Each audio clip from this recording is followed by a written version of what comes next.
ओम शांति। 7 मार्च 2025 बाबा के महावाक्य। मीठे बच्चे, यह अनादि अविनाशी बना बनाया ड्रामा है। इसमें जो सीन पास हुई वह फिर कल्प के बाद ही रिपीट होगी। इसीलिए सदा निश्चिंत रहो। प्रश्न: यह दुनिया अपनी तमो प्रधान स्टेज पर पहुंच गई है, उसकी निशानियां क्या हैं?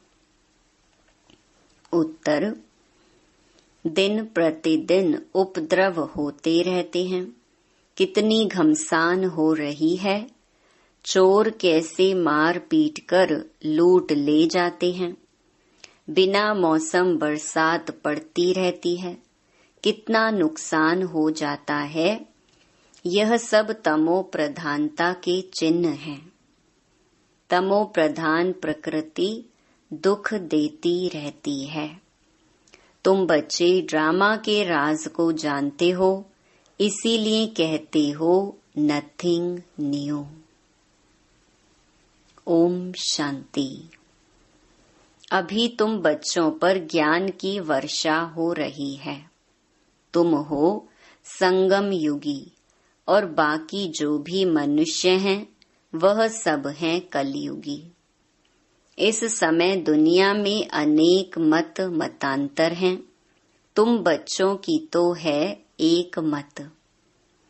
जो एक मत भगवान की ही मिलती है।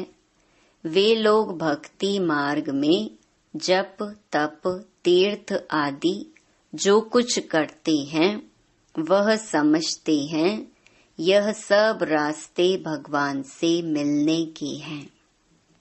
कहते हैं भक्ति के बाद ही भगवान मिलेंगे, परंतु उन्हों को यह पता ही नहीं है कि भक्ति शुरू कब होती है और कब तक चलती है। सिर्फ कह देते भक्ति से भगवान मिलेगा, इसलिए अनेक प्रकार की भक्ति करते आते हैं। यह भी खुद समझते हैं कि परंपरा से हम भक्ति करते आए हैं। एक दिन भगवान जरूर मिलेगा। कोई न कोई रूप में भगवान मिलेगा। क्या करेंगे? जरूर सद्गति करेंगे, क्योंकि वह है ही सर्व का सद्गति दाता। भगवान कौन है, कब आएगा, यह भी नहीं जानते। महिमा भल किस्म किस्म की गाते हैं। कहते हैं भगवान पतित पावन है, ज्ञान का सागर है। ज्ञान से ही सद्गति होती है। यह भी जानते हैं भगवान निराकार है। जैसे हम आत्मा भी निराकार हैं, पीछे शरीर लेती हैं। हम आत्माएं भी बाप के साथ परम धाम में रहने वाली हैं। हम यहाँ की वासी नहीं हैं। कहाँ के निवासी हैं, यह भी यथार्थ रीति नहीं बतलाते हैं। कोई तो समझते हैं हम स्वर्ग में चले जाएंगे। अब सीधा स्वर्ग में तो किसको भी जाना नहीं है। कोई फिर कहते ज्योति ज्योत में समा जाएंगे। यह भी रॉन्ग है। आत्मा को विनाशी बना देते हैं। मोक्ष भी हो न सकी, जबकि कहते हैं बनी बनाई बन रही, अब कुछ बननी नहीं। यह चक्र फिरता रहता है। हिस्ट्री ज्योग्राफी रिपीट होती है, परंतु चक्कर कैसे फिरता है यह नहीं जानते। न चक्कर को जानते न ईश्वर को जानते। भक्ति मार्ग में कितना भटकते हैं। भगवान कौन है यह तुम जानते हो। भगवान को फादर भी कहते हैं तो बुद्धि में आना चाहिए ना। लौकिक फादर भी तो है, फिर हम उनको याद करते हैं तो 2 फादर हो गए, लौकिक और पारलौकिक। उस पारलौकिक बाप से मिलने के लिए इतनी भक्ति करते हैं। वह परलोक में रहते हैं। निराकारी दुनिया भी है जरूर। तुम अच्छी रीति जानते हो, मनुष्य जो कुछ करते हैं वह सब है भक्ति मार्ग। रावण राज्य में भक्ति ही भक्ति होती आई है। ज्ञान हो ना सके, भक्ति से कभी सद्गति नहीं हो सकती। सद्गति करने वाले बाप को याद करते हैं तो जरूर वह कभी आकर सद्गति करेंगे।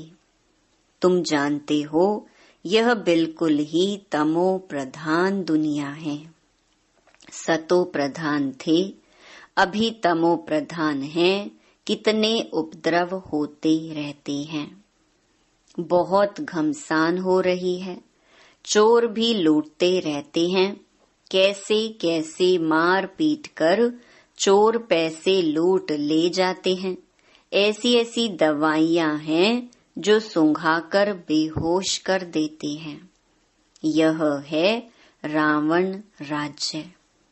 यह बहुत बड़ा बेहद का खेल है। इसको फिरने में 5000 वर्ष लगते हैं। खेल भी ड्रामा मिसल है, नाटक नहीं कहेंगे। नाटक में तो समझो कोई एक्टर बीमार पड़ता है तो अदली बदली कर लेते हैं। इसमें तो यह बात हो ना सके। यह तो अनादि ड्रामा है ना। समझो कोई बीमार हो पड़ता है तो कहेंगे ऐसे बीमार होने का भी ड्रामा में पार्ट है। यह अनादि बना बनाया है।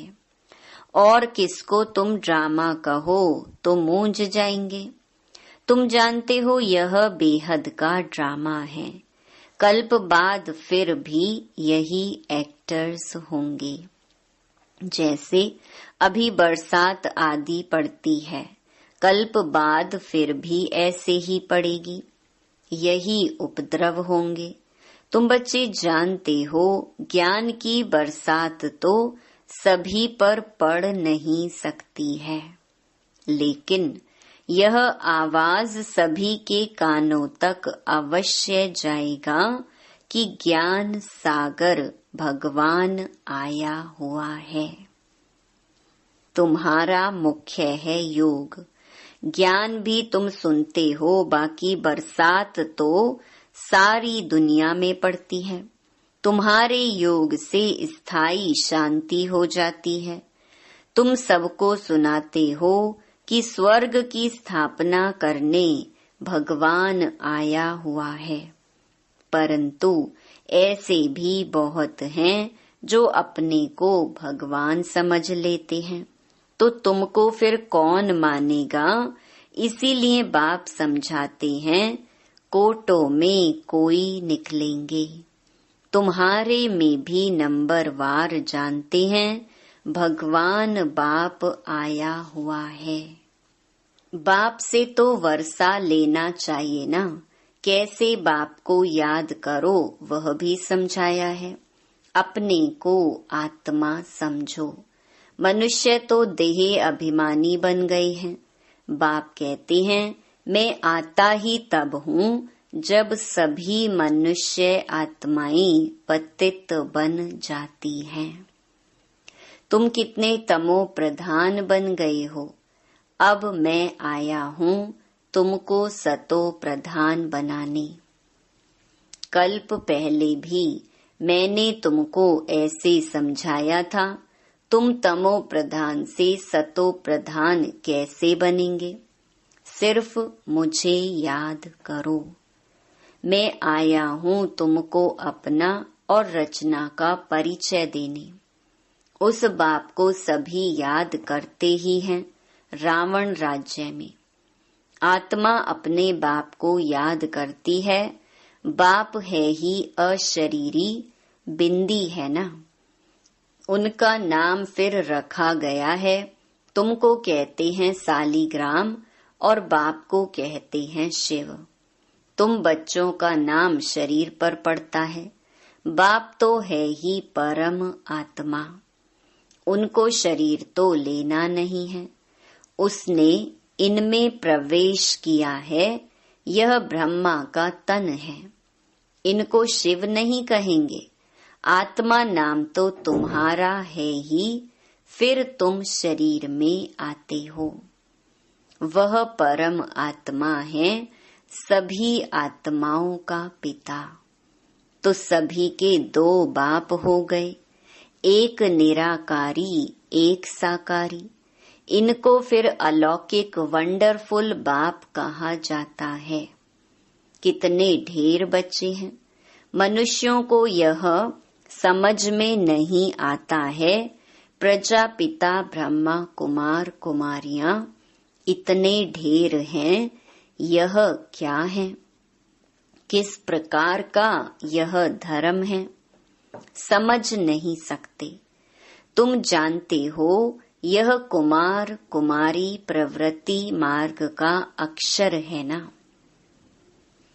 माँ बाप कुमारी और कुमार। भक्ति मार्ग में तुम याद करते हो, तुम मात पिता हम बालक तेरे। अभी तुमको मात पिता मिला है, तुमको एडॉप्ट किया है। सतयुग में एडॉप्ट नहीं किया जाता है। वहाँ एडॉप्शन का नाम नहीं, यहाँ फिर भी नाम है। वह है हद का बाप, यह है बेहद का बाप। बेहद की एडॉप्शन है।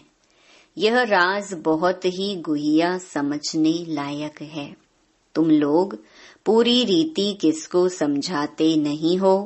पहले पहले अंदर कोई आते हैं, बोले गुरु का दर्शन करने आए हैं, तो तुम बोलो कि यह कोई मंदिर नहीं है। बोर्ड पर देखो क्या लिखा हुआ है। ब्रह्मा कुमार कुमारियां ढेर हैं। यह सब प्रजापिता के बच्चे हो गए। प्रजा तो तुम भी हो। भगवान सृष्टि रचते हैं। ब्रह्मा मुख कमल द्वारा हमको रचा है। हम हैं ही नई सृष्टि के, तुम हो पुरानी सृष्टि के। नई सृष्टि का बनना होता है संगम युग पर। यह है पुरुषोत्तम बनने का युग। तुम संगम युग पर खड़े हो, वे कलयुग में खड़े हैं।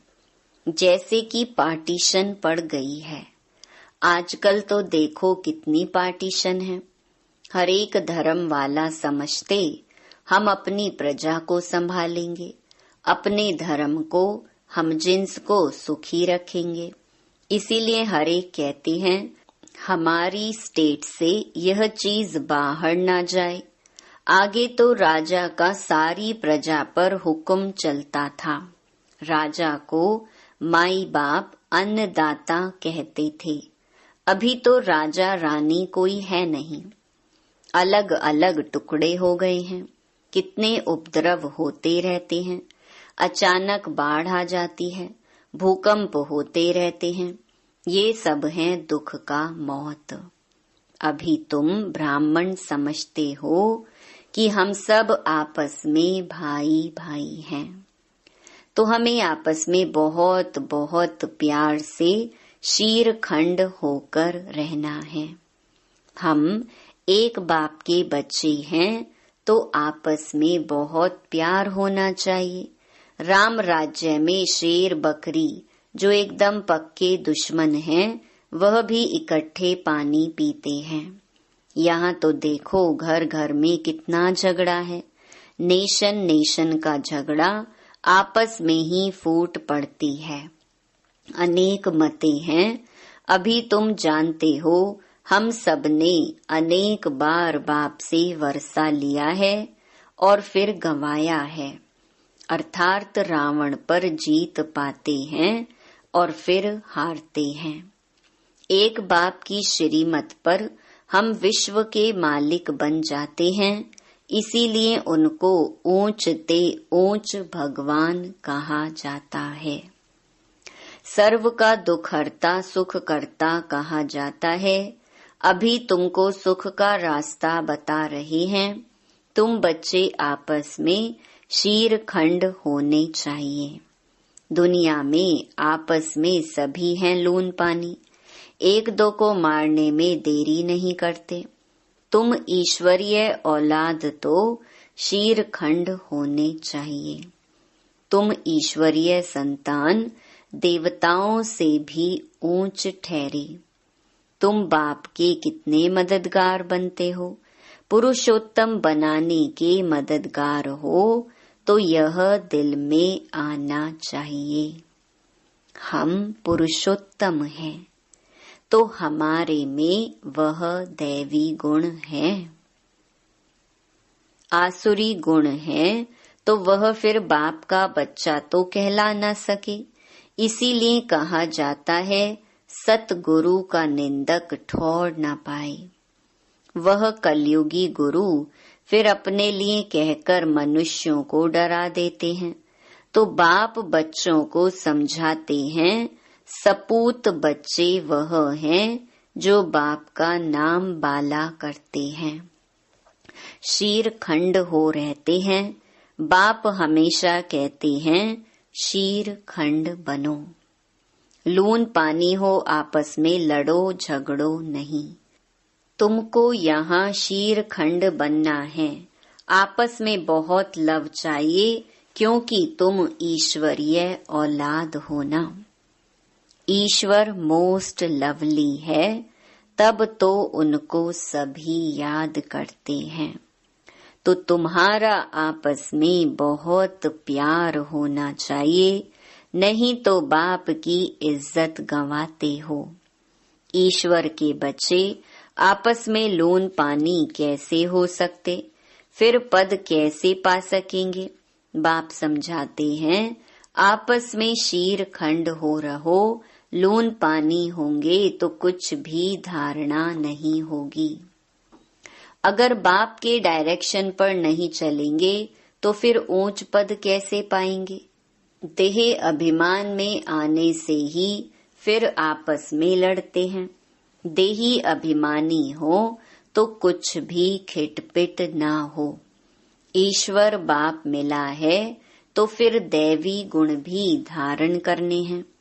आत्मा को बाप जैसा बनना है। जैसे बाप में पवित्रता, सुख, प्रेम आदि सब हैं, तुमको भी बनना है। नहीं तो ऊंच पद पा नहीं सकते। पढ़कर बाप से ऊंच वर्षा पाना है। बहुतों का जो कल्याण करते हैं वही राजा रानी बन सकते हैं। बाकी दास दासियां जाकर बनेंगे। समझ तो सकते हैं ना कौन कौन क्या बनेंगे। पढ़ने वाले खुद भी समझ सकते हैं। इस हिसाब से हम बाबा का क्या नाम निकालेंगे। ईश्वर के बच्चे तो मोस्ट लवली होने चाहिए, जो कोई भी देख खुश हो जाए। बाबा को भी मीठे वह लगेंगे। पहले घर को तो सुधारो। पहले घर को फिर पर, माना दूसरों को सुधारना है। गृहस्थ व्यवहार में कमल फूल समान पवित्र और शीरखंड होकर रहो। कोई भी देखे तो कहे ओहो, यहाँ तो स्वर्ग लगा पड़ा है। अज्ञान काल में भी बाबा ने खुद ऐसे घर देखे हैं। 6-7 बच्चे शादी किए हुए सब इकट्ठे रहते हैं। सब सवेरे उठकर भक्ति करते हैं। घर में एकदम शांति लगी रहती है। यह तो तुम्हारा ईश्वरीय कुटुंब है। हंस और बगुला इकट्ठा तो रह नहीं सकते। तुमको तो हंस बनना है। लून पानी होने से बाबा राजी नहीं होगा। बाप कहेंगे तुम कितना नाम बदनाम करते हो। अगर शीर खंड होकर नहीं रहेंगे तो स्वर्ग में ऊंच पद पा नहीं सकेंगे, बहुत सजा खाएंगे। बाप का बनकर फिर अगर लोन पानी हो रहते हैं तो 100 गुना सजा खाएंगे। फिर तुमको साक्षात्कार भी होते रहेंगे कि हम क्या पद पाएंगे। अच्छा, मीठे मीठे सिकी लधे बच्चों प्रति मात पिता बाप दादा का याद प्यार और गुड मॉर्निंग। रूहानी बाप की रूहानी बच्चों को नमस्ते।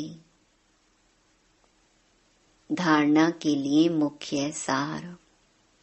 पहला, सदा ध्यान रहे हम ईश्वर के बच्चे हैं।